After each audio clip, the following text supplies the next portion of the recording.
Hello दोस्तों, मैं किशन शर्मा स्वागत करता हूं आपका हमारे यूट्यूब चैनल नोटबुक में। तो दोस्तों, आज की क्लास में मैं आप लोगों को साइंस के टॉपिक साउंड एंड वेव से वो सभी टाइप के क्वेश्चन डिस्कस करूंगा जिससे एग्ज़ाम में क्वेश्चन बन सकते हैं। ठीक है, तो दोस्तों अगर आप लोग इस चैनल पर नए हैं तो चैनल को सब्सक्राइब करके बेल आइकन को प्रेस कर दीजिए और ताकि मेरे सभी आने वाली वीडियोज़ की नोटिफिकेशन आपको मिलती रहे।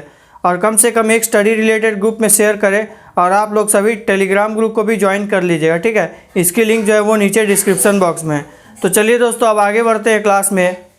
तो दोस्तों, जो साउंड है, साउंड क्या होता है दोस्तों? साउंड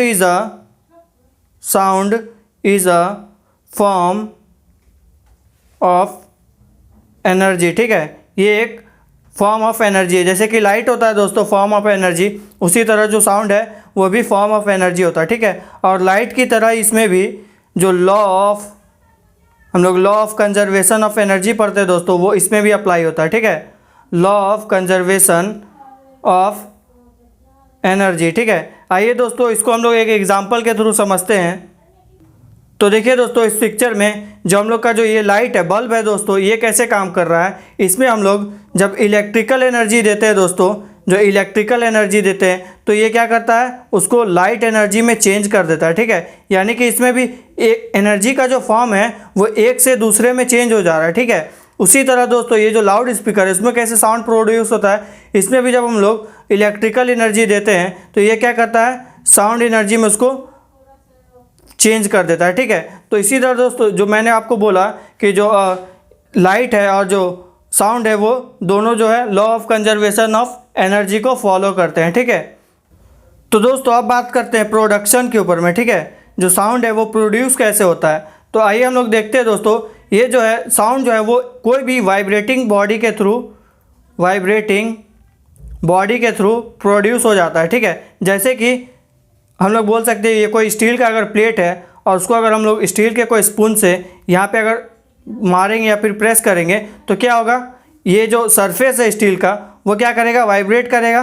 तो वाइब्रेट करने के थ्रू क्या होगा दोस्तों, यहाँ से साउंड प्रोड्यूस होगा। ठीक है, साउंड जो है वो प्रोड्यूस होगा। अब जैसे दोस्तों हम लोग जो गिटार होता है ऐसे, तो इसमें भी यहाँ पे क्या होता है, स्ट्रिंग्स होते हैं, वायर होते हैं। तो जब हम लोग उसको वाइब्रेट करते हैं, उसको हम लोग टिल्ट करते हैं वायर को, तो वो क्या होता है, ऐसे ऐसे वेव में आ जाता है, यानी कि वो मोशन करता है, वाइब्रेट होता है। तो उसके थ्रू क्या होता है दोस्तों, साउंड प्रोड्यूस होता है। ठीक है, अब दोस्तों एक क्वेश्चन जो एग्ज़ाम में पूछा जाता है, 2018 में भी पूछा गया था, आप लोग याद रखिए, जो इंपॉर्टेंट क्वेश्चन है 2018 में पूछा गया था कि ह्यूमन बॉडी में जो साउंड है वो कहाँ से प्रोड्यूस होता है, किस तरह से। तो जो वोकल कॉर्ड होता है दोस्तों, वोकल कॉर्ड या जिसे हिंदी में वाक तंतु कहते हैं, इस पार्ट से बॉडी के जो साउंड है वो प्रोड्यूस होता है। ठीक है, तो ये आप लोगों का 2018 में पूछा गया था, तो इसको याद रखिएगा। हमारे बॉडी में जो वोकल कॉर्ड है वो भी क्या करते हैं, वाइब्रेट करते हैं जब हम लोग बोलते हैं तो वाइब्रेशन के थ्रू ही हम लोग का जो साउंड है वो हमारे बॉडी में प्रोड्यूस होता है। ठीक है, तो चलिए दोस्तों अब आगे देखते हैं। और दोस्तों जो साउंड है वो मतलब कि उसका स्पीड मतलब कि कितना होता है। ठीक है, तो दोस्तों अलग अलग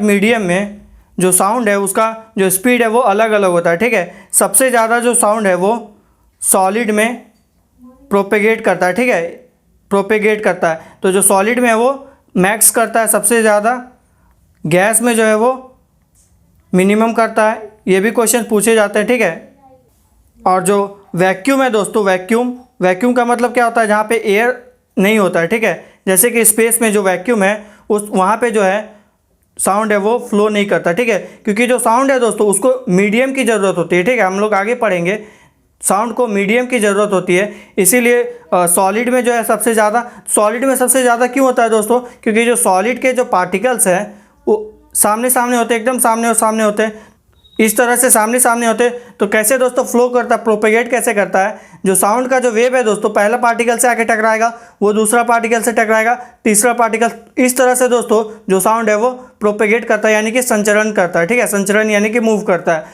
उसी तरह दोस्तों जो गैस होता है, गैस में क्या होता है, मॉलिक्यूल जो है वो दूर दूर होता है। ठीक है, दूर दूर होने की वजह से क्या होता है, जो हम लोग का वेव आता है तो वेव पहले इसमें टकराएगा, फिर ये इसके थ्रू इसमें जाएगा, फिर इसमें जाएगा। तो ये दोस्तों हम लोग देख रहे हैं डिस्टेंस काफ़ी ट्रैवल करना पड़ रहा है, इसीलिए जो गैस है उसमें इसकी जो स्पीड होती है साउंड की वो मिनिमम होती है, ठीक है। और वैक्यूम में तो दोस्तों एयर होता ही नहीं है, तो वो मतलब कि मीडियम नहीं है, तो कैसे संचरण यानी कि प्रोपेगेट करेगा, ठीक है। तो ये इसमें वैक्यूम में प्रोपेगेट नहीं करता है। तो चलिए दोस्तों अब आगे देखते हैं और एक चीज़ देख लेते हैं दोस्तों, जो साउंड है, ठीक है, जो टेम्परेचर है उसका, इस टेम्परेचर का साउंड पे क्या इफेक्ट पड़ता है ये देख लेते हैं। तो दोस्तों जो टेम्परेचर है, ठीक है, टेम्परेचर को अगर हम लोग बढ़ाएंगे तो जो साउंड की स्पीड है, ठीक है, जो साउंड की स्पीड है वो भी बढ़ती है, ठीक है। यानी कि जो टेम्परेचर है वो डायरेक्टली प्रोपोर्शनल टू साउंड होता है, ठीक है। अगर हम लोग इसको बढ़ाएंगे, अगर टेम्परेचर बढ़ाएंगे तो साउंड भी बढ़ता है। और दोस्तों आप लोग एक चीज़ याद रख लीजिएगा, हम लोग जो 1 डिग्री सेल्सियस बढ़ाते हैं तो 0.6 मीटर पर सेकंड जो स्पीड है साउंड की वो बढ़ जाती है, ठीक है, 0.6 मीटर पर सेकंड बढ़ जाती है। और दोस्तों ये वाला जो चीज़ है कि टेम्परेचर बढ़ेगा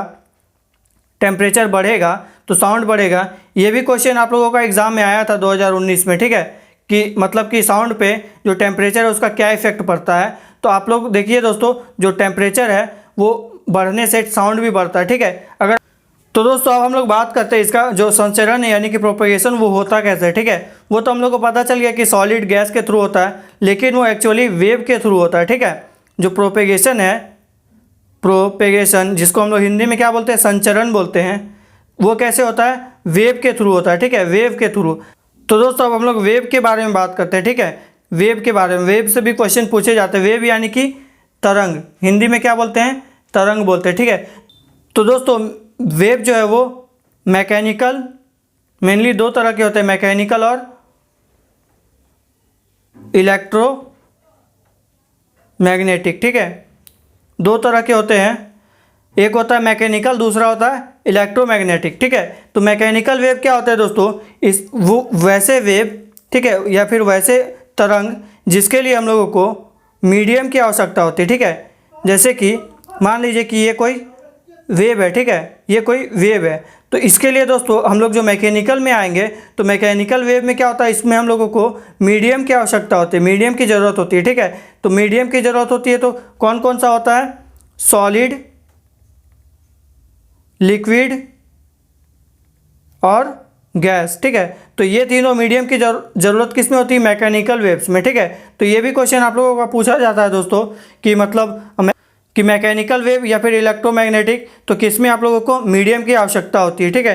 तो ये भी आप लोगों को पूछा जाता है। तो दोस्तों जो मैकेनिकल वेव है वो उसका एग्जांपल कौन कौन सा हो जाएगा, जो हम लोग साउंड है दोस्तों, मैंने अभी आपको बताया दोस्तों कि जो साउंड है वो भी क्या है, एक उसको भी आपको मीडियम की आवश्यकता पड़ती है, तो ये भी क्या हो गया, एक मैकेनिकल वेव हो गया, ठीक है। और क्या होता है दोस्तों, जो वाटर होता है, जो हम लोग जैसे देखते हैं हम लोग तालाब में जो वाटर होता है उसमें जब हम लोग पानी फेंकते हैं तो क्या होता है, उसका जो वेव ऐसे ऐसे आगे बढ़ता है, तो उसमें भी क्या होता है, वाटर के मॉलिक्यूल्स मीडियम का काम करते हैं। अगर उसमें वाटर का मॉलिक्यूल्स नहीं होगा तो वो आगे मूव ही नहीं करेगा जो उसका वेव है।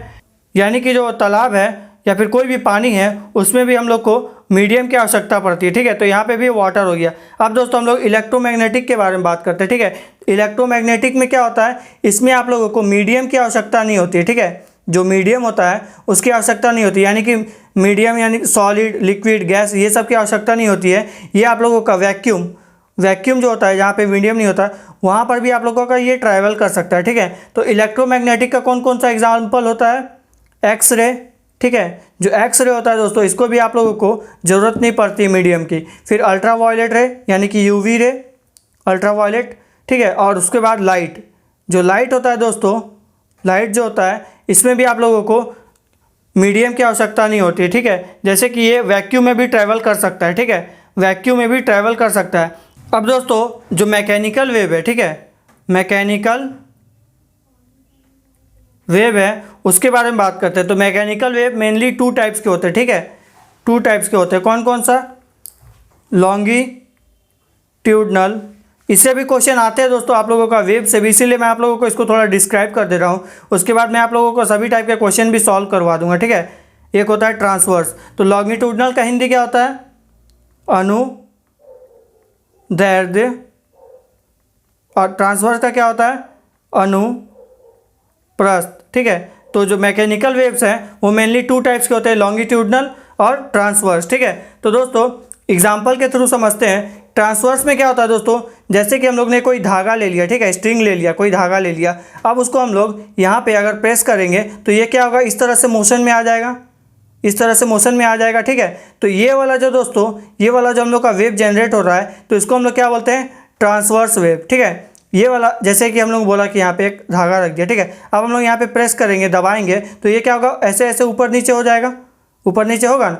तो ये वाला जो मोशन है दोस्तों, ये हम लोग का ट्रांसवर्स मोशन है, ठीक है। और उसी तरह जो लॉन्गिट्यूडनल है, तो इसमें हम लोग कैसे एग्जांपल समझेंगे, जैसे कि यहाँ पे मैंने आप लोगों का एक स्प्रिंग रख दिया, ठीक है, ये स्प्रिंग है। तो अब हम लोग दोस्तों इधर से अगर हम लोग फोर्स लगाएंगे, प्रेस करेंगे इधर से, तो ये क्या होगा, इधर के थ्रू आएगा, पहले कंप्रेस होगा, फिर क्या होगा, इधर इलास्टिसिटी के थ्रू ये क्या होगा, इधर की तरफ फिर मूव करेगा। तो इसमें भी ऐसे ऐसे ऐसे मोशन होगा दोस्तों। तो ये वाला जो मोशन है उसको क्या बोलते हैं हम लोग, लॉन्गिट्यूडनल मोशन, ठीक है, यानी कि लॉन्गिट्यूडनल वेव। तो इन दोनों का दोस्तों डेफिनेशन क्या हुआ, डेफिनेशन क्या हुआ, जैसे कि जो ट्रांसवर्स वेव है, इसमें जो वेव का मोशन है, ठीक है, वेव का मोशन किधर है, इधर है, ये हॉरिजॉन्टल इधर मूव कर रहा है, और जो पार्टिकल का उसका वाइब्रेशन किधर हो रहा है, इधर ऊपर नीचे हो रहा है। तो इसका जो हम लोग का डेफिनेशन है वो क्या हो जाएगा कि अगर वेव की डायरेक्शन और पार्टिकल की जो दिशा है, डायरेक्शन है, उन दोनों के बीच अगर 90 डिग्री का एंगल बनेगा, जैसे कि देखिए यहाँ पे क्या हो रहा है, ये पार्टिकल का मूवमेंट हो रहा है यहाँ ऊपर नीचे, जैसे कि अगर ये वाइब्रेट कर रहा है, यहाँ हम लोग कुछ चीज़ रख देंगे, कोई भी पॉइंट है, तो ये क्या होगा, ऊपर नीचे होगा, और ये मोशन जो वेव का मोशन इस तरफ है, तो इन दोनों के बीच 90 डिग्री का एंगल बन रहा है। तो इसको हम लोग क्या बोलेंगे, ट्रांसवर्स वेव, यानी कि अनुप्रस्थ तरंग। यानी कि जब भी वेव की डायरेक्शन और जो पार्टिकल का डायरेक्शन है, उन दोनों के बीच में 90 डिग्री का एंगल बनेगा, तो उसको हम लोग क्या बोलते हैं, ट्रांसवर्स वेव बोलते हैं, ठीक है, ट्रांसवर्स वेव बोलते हैं। ऐसा दोस्तों आप लोगों का एग्जाम में आ जाएगा कि अगर वेव की डायरेक्शन और पार्टिकल के डायरेक्शन के बीच अगर 90 डिग्री का कोण बन रहा है, एंगल बन रहा है, तो उसमें आप लोगों का कौन सा वेव है, ठीक है, तो उसमें आप लोग लिख दीजिएगा ट्रांसवर्स वेव। और उसी तरह दोस्तों जो लॉन्गिट्यूडनल वेव है, तो लॉन्गिट्यूडनल वेव में क्या हो रहा है, सिर्फ आप लोग का हॉरिजॉन्टल जो वेव है वो फ्लो कर रहा है, ठीक है, इस तरफ ही तो फ्लो कर रहा है, बस यहाँ पे आप लोगों का ऊपर नीचे नहीं हो रहा है, बस इस तरह मूव कर रहा है, ठीक है। तो ये हो गया आप लोग का लॉन्गिट्यूडनल का डेफिनेशन, और ये हो गया आप लोग का ट्रांसवर्स का। इसमें आप लोग को 90 डिग्री का एंगल बनता है, इसमें एंगल नहीं बनता है, ठीक है। तो आप लोग इसको याद रखिएगा। तो चलिए दोस्तों अब आगे देखते हैं। और दोस्तों जो लॉन्गिट्यूडनल है, इसका एग्जाम्पल क्या होता है, साउंड होता है, ठीक है। तो साउंड तो अभी मैंने आप लोगों को बोला कि मैकेनिकल का होता है। तो दोस्तों जो अनुदैर्ध्य यानी कि जो लॉन्गिट्यूडनल है, वो भी तो मैकेनिकल का ही पार्ट है, ठीक है। और जो अनुप्रस्थ है, उसका क्या होता है एग्जांपल, स्ट्रिंग, जो मैंने आपको बोला था दोस्तों कि जो हम लोग गिटार में जो हम लोग यूज़ करते हैं, तो वायर को क्या करते हैं, ऊपर नीचे होता है वाइब्रेशन के थ्रू। फिर जो हम लोग का वाटर का जो तो वाटर का वेव्स होता है, ठीक है, वो भी क्या होता है, ऊपर नीचे होता है। तो ये जो हम लोग का वाटर और स्ट्रिंग, ये क्या हो गया, हम लोग का ट्रांसवर्स वेव का एग्जांपल हो गया। और जो साउंड वेव है, साउंड वेव, वो लॉन्गिट्यूडनल का एग्जांपल हो गया, ठीक है। चलिए दोस्तों अब आगे देखते हैं। तो दोस्तों अब हम लोग बात करते हैं जो वेव है उसके डिफरेंट पैरामीटर्स के बारे में, ठीक है, कौन कौन से पैरामीटर्स होते हैं। तो आइए देखते हैं इसको। जैसे कि दोस्तों ये आप लोगों का कोई वेव है, ठीक है, ये कोई वेव है, और ये मतलब कि धागा के थ्रू ये वेव जनरेट हुआ, ठीक है। तो इसमें क्या क्या चीज़ें होती है आप लोगों को मैं दिखाता हूँ दोस्तों। तो देखिए यहाँ से एक वेव स्टार्ट हुआ, और यहाँ पे आके इसका एक साइकिल ख़त्म हुआ, ठीक है। ये देखिए ये एक साइकिल इसका यहाँ पे आके ख़त्म हुआ, फिर यहाँ से एक साइकिल स्टार्ट हुआ, और यहाँ। तो दोस्तों ये जो एक साइकिल कंप्लीट हो रहा है, यहाँ से लेके यहाँ तक का जो डिस्टेंस है हम लोग का, ये वाला जो डिस्टेंस है यहाँ से यहाँ तक का, इसको हम लोग क्या बोलते हैं दोस्तों, इसको हम लोग बोलते हैं वेव लेंथ, ठीक है। वेव लेंथ यानी कि एक वेव का जो लेंथ है वो कितना है, इतना है। तो ये हम लोग का वेव लेंथ होता है। हिंदी में क्या बोलते हैं इसको, तरंग दैर्ध्य, ठीक है, तरंग दैर्ध्य। और इसको दोस्तों हम लोग डिनोट कैसे करते हैं, लैम्डा से, ठीक है, लैम्डा से। और इसका ऐसा यूनिट, क्योंकि ये तो लेंथ है, तो इसका ऐसा यूनिट क्या होता है, मीटर होता है, ठीक है। तो ऐसा यूनिट हो गया आप लोग का मीटर, क्योंकि वेवलेंथ का जो ऐसा यूनिट है वो भी एग्जाम में पूछा जाता है, ठीक है। तो इसका हो गया मीटर, ठीक है। अब जो नेक्स्ट है दोस्तों पैरामीटर, उसके बारे में बात करते हैं। तो ये तो आप लोग को समझ गए कि ये वेवलेंथ होता है एक साइकिल, ठीक है। अब बात करते हैं दोस्तों आप लोग का एम्पलीट्यूड के बारे में, ठीक है। एम्पलीट्यूड क्या होता है, तो देखिए दोस्तों ये आप लोग का मीन पोजीशन है, ठीक है। जैसे कि ये कोई वेव है, तो वेव का ये हो गया आप लोग का एक्सट्रीम पोजीशन, ऊपर से देखेंगे तो ये हो गया आप लोग का एक्सट्रीम पोजीशन, ये नीचे का हो गया एक्सट्रीम पोजीशन, और ये हो गया मीन पोजीशन, ठीक है। तो जो हम लोग का एम्पलीट्यूड होता है, जो हम लोग का एम्पलीट्यूड होता है वो क्या होता है, जो मीन पोजीशन और जो एक्सट्रीम पोजीशन है उन दोनों के बीच का जो डिस्टेंस होता है उसको हम लोग क्या बोलते हैं, एम्पलीट्यूड बोलते हैं, ठीक है। इसको हम लोग एम्पलीट्यूड बोलते हैं, चाहे वो ऊपर का भी हो सकता है या नीचे का भी। जैसे कि ये मीन पोजीशन है और अगर नीचे का हम लोग एक्सट्रीम पोजीशन देखेंगे तो इन दोनों के बीच का जो डिस्टेंस है उसको हम लोग क्या बोलते हैं, एम्पलीट्यूड बोलते हैं, ठीक है। तो चलिए दोस्तों अब देखते हैं टाइम पीरियड क्या होता है, ठीक है। टाइम पीरियड क्या होता है, जैसे कि ये वाला जो वेव का एक साइकिल हुआ तो इसको कंप्लीट करने में कितना टाइम लगता है, ठीक है। पहला साइकिल कंप्लीट, पहला या फिर नेक्स्ट साइकिल भी कंप्लीट करने में, एक साइकिल कंप्लीट करने में, वन साइकिल कंप्लीट करने में जो टाइम लगता है उसको हम लोग क्या बोलते हैं, टाइम पीरियड बोलते हैं, ठीक है। एक साइकिल जो वेव का जो मोशन है उसका एक साइकिल को कंप्लीट होने में जितना टाइम लगता है उसको हम लोग क्या बोलते हैं, टाइम पीरियड बोलते हैं, ठीक है। अब दोस्तों एक चीज़ और होता है, फ्रीक्वेंसी, ठीक है। फ्रीक्वेंसी एक टर्म होता है, तो फ्रीक्वेंसी का क्या मतलब होता है, फ्रीक्वेंसी को हम लोग एफ से डिनोट करते हैं।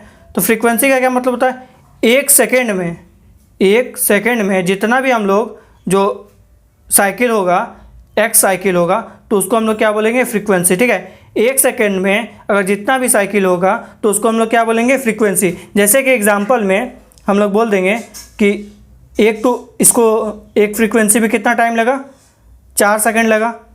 तो ये हम लोग का क्या हो गया, टाइम पीरियड हो गया। एक साइकिल को पूरा करने में कितना सेकंड लगा, 4 सेकंड लगा, तो ये हम लोग का क्या हो गया, टाइम पीरियड हो गया, ठीक है। और जो इसका फ्रीक्वेंसी हो क्या हो जाएगा, एक ही पूरा कर रहा है। मैंने क्या बोला दोस्तों आप लोग को, एक पूरा करने में, एक सेकंड में जितना पूरा करेगा तो 4 सेकंड में इतना पूरा कर रहा है, तो एक सेकंड में कितना करेगा, 1/4 यानी कि 1/4। तो फ्रीक्वेंसी क्या होता है दोस्तों, ये वाला भी चीज़ आप लोग याद रखिएगा। तो दोस्तों जो एफ है यानी कि फ्रीक्वेंसी और टाइम पीरियड, इन दोनों के बीच देखिए एक रिलेशन बन रहा है, ठीक है। यहाँ पे हम लोग का ये क्या था, टाइम पीरियड था, टाइम पीरियड नीचे आ गया, यानी कि एफ बराबर फ्रीक्वेंसी बराबर 1/टाइम पीरियड, ठीक है। ये इन दोनों के बीच का रिलेशन है। इसके थ्रू भी आप लोग क्वेश्चन को सॉल्व कीजिएगा, क्वेश्चन भी आते हैं तो मैं आप लोगों को सॉल्व भी करवाऊँगा, ठीक है। तो चलिए दोस्तों अब आगे देखते हैं। अब दोस्तों बात करते हैं स्पीड के बारे में, ठीक है। Speed of wave, speed of wave, तो इसके लिए एक फार्मूला होता है वेलोसिटी, या जिसको हम लोग स्पीड भी बोलते हैं, बराबर फ्रीक्वेंसी इंटू लैम्डा। लैम्डा क्या बताया था दोस्तों, वेवलेंथ, ठीक है। यानी कि स्पीड बराबर फ्रीक्वेंसी मल्टीप्लाई वेवलेंथ, ठीक है। तो इससे भी आप लोगों को क्वेश्चन आता है दोस्तों कि अगर आप लोगों को फ्रीक्वेंसी दे दिया और वेवलेंथ दे दिया तो पूछेगा कि वेलोसिटी यानी कि स्पीड कितना होता है, ठीक है। तो ये भी आप लोग याद रखिएगा कि जो वेलोसिटी बराबर एफ इंटू लैम्डा, एफ यानी कि फ्रीक्वेंसी और लैम्डा यानी कि वेवलेंथ। नेक्स्ट तो अब बात करते हैं दोस्तों टाइप्स ऑफ साउंड के बारे में, ठीक है। जो साउंड है वो कितना तरह का होता है, ठीक है। तो हम लोग दोस्तों जो फ्रीक्वेंसी है, फ्रीक्वेंसी, इसके हम लोग आधार पे, इसके बेसिस पे हम लोग 3 तरह के साउंड को कैटेगराइज करते हैं, ठीक है। पहला होता है ऑडिबल साउंड, ठीक है। ऑडिबल साउंड क्या होता है, श्रव्य ध्वनि, हिंदी में हम लोग बोलते हैं श्रव्य ध्वनि। तो इसमें क्या होता है, जो रेंज होता है, जो मतलब कि फ्रीक्वेंसी होता है साउंड का, ऑडिबल का, वो क्या होता है 20 हर्ट्ज से 20,000 हर्ट्ज।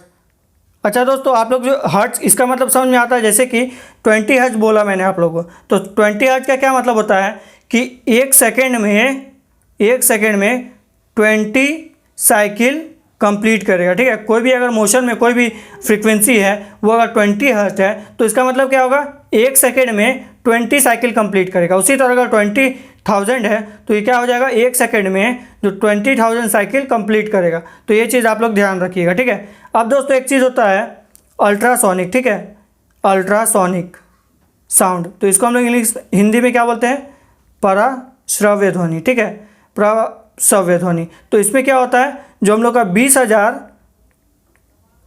हर्ट्ज से ऊपर की जितनी भी जो ध्वनि होती है, साउंड होती है, उसको हम लोग क्या बोलते हैं, अल्ट्रासोनिक यानी कि पराश्रव्य ध्वनि। और एक होता है दोस्तों लास्ट इंफ्रासोनिक, ठीक है। इंफ्रासोनिक, इसको हिंदी में हम लोग क्या बोलते हैं दोस्तों, अवश्रव्य, ठीक है, अवश्रव्य। ये क्या होता है 20 हर्ट्ज से नीचे की, 20 हर्ट्ज से नीचे की जितनी भी साउंड होगी उसको हम लोग क्या बोलेंगे, इंफ्रासोनिक यानी कि अवश्रव्य, ठीक है। तो दोस्तों ये जो अल्ट्रासोनिक है इसका यूज़ कौन करता है, बैट यानी कि जो चमगादड़ होता है दोस्तों, ये अपने मोशन यानी कि आगे बढ़ने के लिए ये अपना इसको यूज़ करता है, ठीक है। ये 20,000 से भी एबव के जो भी फ्रीक्वेंसी है उसको सुन लेता है, ठीक है। और जो डॉग होता है दोस्तों, डॉग, वो भी सुन लेता है 20,000 से एबव के फ्रीक्वेंसी को, ठीक है। और दोस्तों एक चीज़ देख लेते हैं, ये क्या होता है, आपने रिफ्लेक्शन ऑफ लाइट के बारे में सुना होगा, ठीक है। तो उसी तरह होता है रिफ्लेक्शन ऑफ साउंड, ठीक है, रिफ्लेक्शन ऑफ साउंड। इससे भी क्वेश्चन पूछे जाते हैं दोस्तों। इसको हम लोग हिंदी में क्या बोलते हैं, पराध्वनि, ठीक है, पराध्वनि या ध्वनि का परावर्तन भी बोलते हैं, ठीक है। तो इसमें क्या होता है दोस्तों, एग्जाम्पल के तौर पे देखिए, जैसे कि हम लोग सिनेमा हॉल में देखते हैं, क्या इस साइड में हम लोग का स्क्रीन रहता है, यहाँ पे हम लोग का स्क्रीन रहता है और हम लोग यहाँ पे बैठे रहते हैं। तो यहाँ पे जो इसका सीलिंग है दोस्तों, ये कर्व डिज़ाइन में बनाया जाता है, ठीक है। इसका जो सीलिंग है वो कर्व डिज़ाइन में बनाया जाता है। या फिर आप लोग जो ऑडिटोरियम होता है स्कूल में, जो ऑडिटोरियम होता है उसमें भी इसी तरह का आप लोग का ये जो सीलिंग है उसको देखिएगा, जो कर्व डिज़ाइन में बनाया जाता है। क्यों बनाया जाता है, यहाँ पे जो स्क्रीन है या जो भी स्पीकर जो साउंड सोर्स ऑफ साउंड है, वहाँ से क्या होता है, जो साउंड का जो वेव है वो निकाल के क्या जाता है ऊपर, क्योंकि मैंने बोला दोस्तों कि जो ध्वनि है यानी कि साउंड है वो रिफ्लेक्ट करता है, तो यहाँ से निकल के आप लोग के पास आता है, ठीक है। तो इससे क्या होता है, आप लोग को साउंड जो है वो अच्छा से सुनाई देता है। यहाँ से अगर ऐसे डायरेक्ट जाएगा तो आप लोग को ठीक से सुनाई नहीं देगा, ठीक है। तो यहाँ से ऊपर से जाने से ये जो रिफ्लेक्ट करके आता है तो इसका स्पीड जो है वो बढ़ जाता है, इसलिए आप लोग को अच्छा से सुनाई देता है, ठीक है। तो ये चीज़ दोस्तों आप लोग याद रखिएगा, एग्ज़ाम में भी पूछा जाता है कि ऑडिटोरियम में जो हम लोग सीलिंग को कर्व डिज़ाइन में बनाते हैं तो उसका पीछे रीज़न क्या है, तो वो क्या है, रिफ्लेक्शन ऑफ साउंड यानी कि पराध्वनि है ना, ध्वनि का परावर्तन। तो इससे भी क्वेश्चन बनते हैं, ठीक है। तो चलिए दोस्तों अब हम लोग सभी टाइप के क्वेश्चन को डिस्कस कर लेते हैं। मैंने आप लोगों को सभी टाइप के टॉपिक जो थे साउंड और एंड वेव से वो सभी डिस्कस कर लिए हैं। अब सभी टाइप के क्वेश्चन को डिस्कस करते हैं, ठीक है। तो दोस्तों हम लोग का पहला क्वेश्चन है an example of mechanical wave, यानी कि यांत्रिक तरंग के लिए एक उदाहरण है। तो मैकेनिकल वेव का दोस्तों मैंने क्या बताया था आपको, ये जो लाइट है ये क्या है, ये आप लोग का इलेक्ट्रोमैग्नेटिक वेव है। ये जो इंफ्रारेड है वो भी इलेक्ट्रोमैग्नेटिक है, और जो रेडियो वेव्स है वो भी इलेक्ट्रोमैग्नेटिक, ठीक है। जो साउंड है दोस्तों, साउंड ये क्या आप लोग का मैकेनिकल है, ठीक है, मैकेनिकल है। मैंने आप लोग को बोला था दोस्तों ये सब जो है वो इलेक्ट्रोमैग्नेटिक है, ठीक है, इलेक्ट्रोमैग्नेटिक वो भी पूछा जाता है एग्जाम में। इसी तरह आप लोग को एग्जाम में दे देगा क्वेश्चन कि इसमें से कौन सा मैकेनिकल है या कौन सा जो लॉन्गिट्यूडनल है या फिर ट्रांसवर्स है, तो आप लोग को देखना होगा, ठीक है, तो आंसर करना होगा। तो चलिए दोस्तों अब नेक्स्ट क्वेश्चन देखते हैं। तो इसमें बोल रहा है दोस्तों sound waves do not travel through medium of, यानी कि ध्वनि तरंग किसमें यात्रा नहीं कर सकती, यानी कि जो प्रोपगेट है वो नहीं कर सकती। तो मैंने बोला था दोस्तों आप लोग को जो वैक्यूम है, वैक्यूम यानी कि विरल माध्यम हिंदी में बोलते हैं, तो वैक्यूम में क्या होता है, आप लोग को मीडियम नहीं मिलेगा, मीडियम नहीं मिलेगा वैक्यूम में कोई भी। तो क्या होगा, जो साउंड है वो यात्रा यानी कि जो प्रोपगेट है वो नहीं कर सकती। तो इसका राइट आंसर हो जाएगा वैक्यूम। तो दोस्तों इसमें बोल रहा है कि the velocity of sound in maximum इम, यानी कि ध्वनि का वेग किस में होता है सबसे ज़्यादा। तो मैंने आपको बोला था दोस्तों जो सॉलिड होता है, सॉलिड उसमें सबसे ज़्यादा होता है, ठीक है, सबसे ज़्यादा किस में होता है, सॉलिड में। तो यहाँ क्या लिखा है, अल्कोहल, तो ये तो लिक्विड है। एयर उसमें भी नहीं, वैक्यूम में तो होता ही नहीं है। और जो दोस्तों मेटल है, मेटल क्या है, सॉलिड है। तो इसका राइट आंसर हो जाएगा ऑप्शन डी, मेटल, ठीक है। चलिए अब नेक्स्ट देखते हैं। तो यहाँ पे बोल रहा है साउंड वेव्स आर, ध्वनि तरंग क्या होता है, तो ध्वनि तरंग क्या बोला था मैंने आपको, अनुदैर्ध्य यानी कि लॉन्गिट्यूडनल होता है, ठीक है। मैकेनिकल के अंदर आता है लॉन्गिट्यूडनल, ठीक है। तो ये हो गया आपका बी राइट आंसर। तो इसमें बोल रहा है दोस्तों the speed of sound in medium depends upon, माध्यम में जो ध्वनि की गति है वो किस पे डिपेंड करती है। तो इसका राइट आंसर हो जाएगा properties of the medium, medium के ऊपर डिपेंड करती है दोस्तों। अगर आप लोग का सॉलिड मीडियम रहेगा तो स्पीड क्या होगा, मैक्सिमम होगा। अगर आप लोग का गैस मीडियम रहेगा तो मिनिमम होगा। तो उसी तरह दोस्तों जो प्रॉपर्टीज़ ऑफ मीडियम है, तो ये हम लोग का राइट आंसर हो जाएगा कि जो स्पीड है ध्वनि का यानी कि साउंड का, वो सबसे किस पे डिपेंड करती है, प्रॉपर्टीज़ ऑफ मीडियम, ठीक है। अगर वो सॉलिड होगा तो अलग और गैस होगा तो अलग, ठीक है। अब नेक्स्ट देखते हैं दोस्तों। तो इसमें बोल रहा है दोस्तों कि तरंगदैर्घ्य यानी कि जो वेवलेंथ है उसकी यूनिट क्या होती है, ठीक है। तो न्यूटन किसकी होती है, फोर्स की होती है, वो एसआई यूनिट होती है, ठीक है। और ये जो डाइन है ये क्या होता है, ये भी फोर्स की होती है लेकिन ये सीजीएस यूनिट होती है। अर्थ जो है दोस्तों ये वर्क की होती है, वर्क की, ये क्या होती है, सीजीएस यूनिट होती है वर्क की। और दोस्तों जो एंगस्ट्रम है, एंगस्ट्रम में हम लोग जो वेवलेंथ है उसको मेज़र करते हैं, ठीक है। क्योंकि दोस्तों जो वेवलेंथ है वो बहुत मतलब कि छोटा यूनिट है, ठीक है, बहुत छोटा, यानी कि ये 10⁻⁻10 मीटर में हम लोग इसको नापते हैं। तो ये क्या होता है, वेवलेंथ होता है। एक्चुअली में इसका यूनिट जो है दोस्तों वो मीटर ही होता है, ठीक है, मीटर ही होता है। इस क्वेश्चन में आप लोग को बोला है कि यूनिट तो पूछा है लेकिन हम लोग मेज़र किस में करते हैं, एंगस्ट्रम में मेज़र करते हैं, ठीक है। इसलिए यहाँ पे आप लोग का ऑप्शन दे दिया है एंगस्ट्रम। अगर आप लोग को मीटर दिया रहेगा तो आप लोग मीटर को टिक कीजिएगा, ठीक है। तो मैंने आप लोगों को दोनों चीज़ समझाने के लिए यहाँ ऑप्शन में एंगस्ट्रॉम को डाल दिया कि हम लोग जो 10⁻⁻10 मीटर होता है उसको हम लोग क्या बोलते हैं, 1 एंगस्ट्रॉम बोलते हैं, ठीक है। तो ये चीज़ आप लोग ध्यान रखिएगा। तो चलिए दोस्तों अब नेक्स्ट देखते हैं। तो इसमें बोल रहा है दोस्तों, ध्वनि तरंगों के एक बीम को दर्शाकर दूर की वस्तु का गति की उपस्थिति और दिशा का पता लगाने के लिए क्या चीज़ का उपयोग किया जाता है, ठीक है।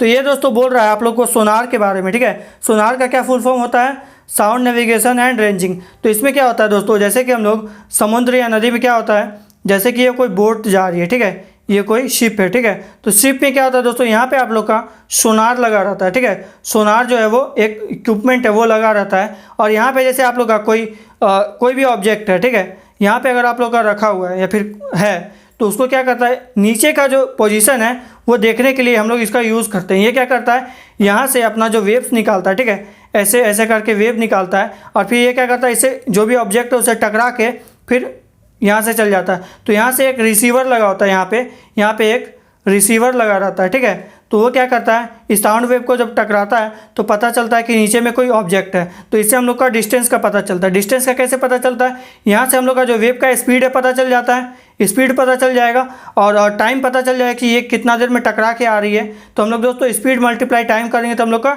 डिस्टेंस का पता चल जाएगा। तो इस तरह से जो सोनार है वो वर्क करता है, ठीक है। तो चलिए दोस्तों अब नेक्स्ट देखते हैं।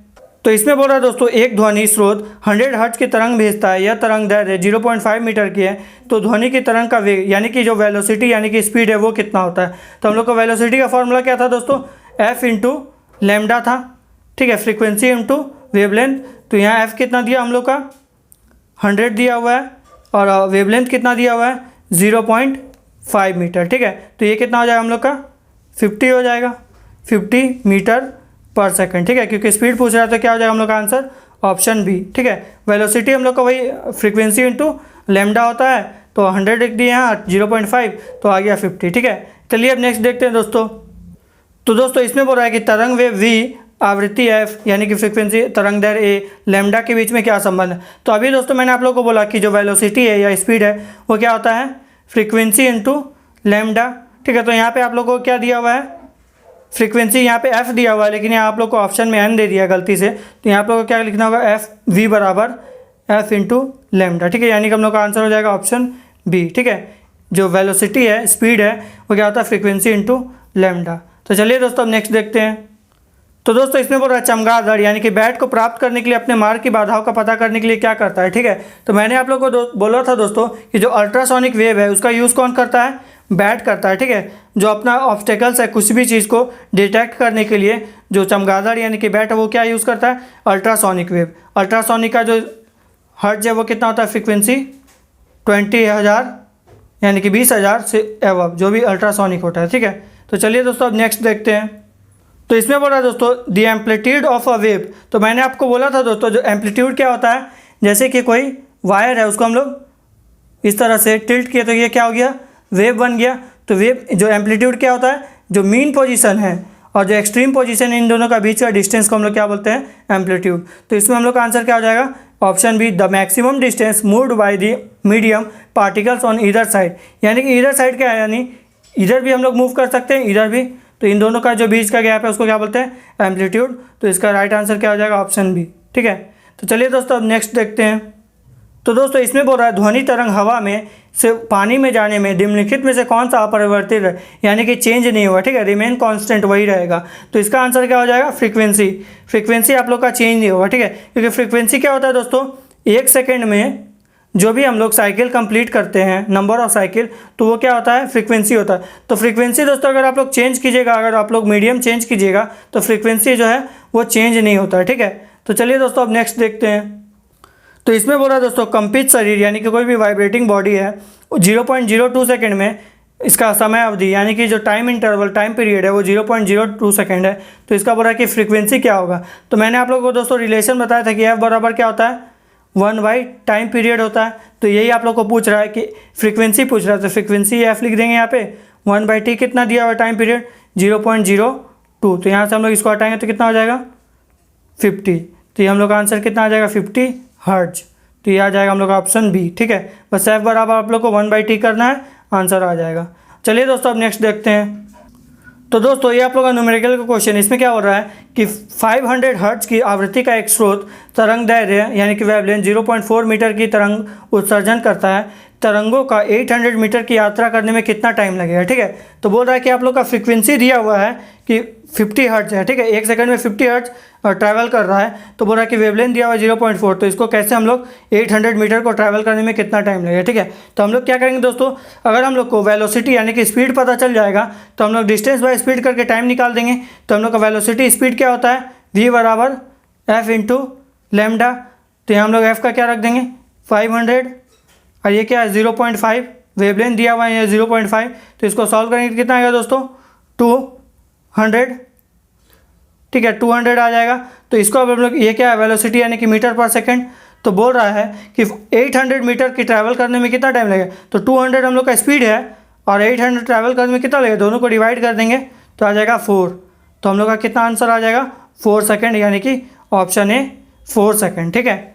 तो दोस्तों आज की क्लास में मैंने आप लोगों को साउंड एंड वेव के वो सभी टाइप के टॉपिक और वो सभी टाइप के क्वेश्चन डिस्कस कर लिए जिससे आपके एग्जाम में क्वेश्चन बन सकते हैं, ठीक है। और इसके बाद भी दोस्तों अगर आप लोगों को कोई डाउट है तो आप लोग कमेंट बॉक्स में मैसेज करके पूछ सकते हैं। और आप लोग दोस्तों घर में भी अपने जो बुक है उसे साउंड एंड वेव चैप्टर को ज़रूर से एक बार पढ़ लीजिएगा ताकि आप लोगों को बेटर अंडरस्टैंडिंग होगी, ठीक है। तो दोस्तों अगर आप लोगों को मेरी क्लासेस पसंद आती है तो प्लीज़ चैनल को सब्सक्राइब करके बेल आइकन को प्रेस कर दीजिए ताकि मैं जो भी क्लासेस की वीडियोस अपलोड करूं तो उसकी नोटिफिकेशन आपको मिलती रहे, ठीक है। और मैं अभी आप लोगों को कुछ क्वेश्चन दे रहा हूं, आप लोग इसको सॉल्व करके आंसर कमेंट बॉक्स में मैसेज कर दीजिएगा और कम से कम एक स्टडी रिलेटेड ग्रुप में ज़रूर से शेयर कीजिएगा।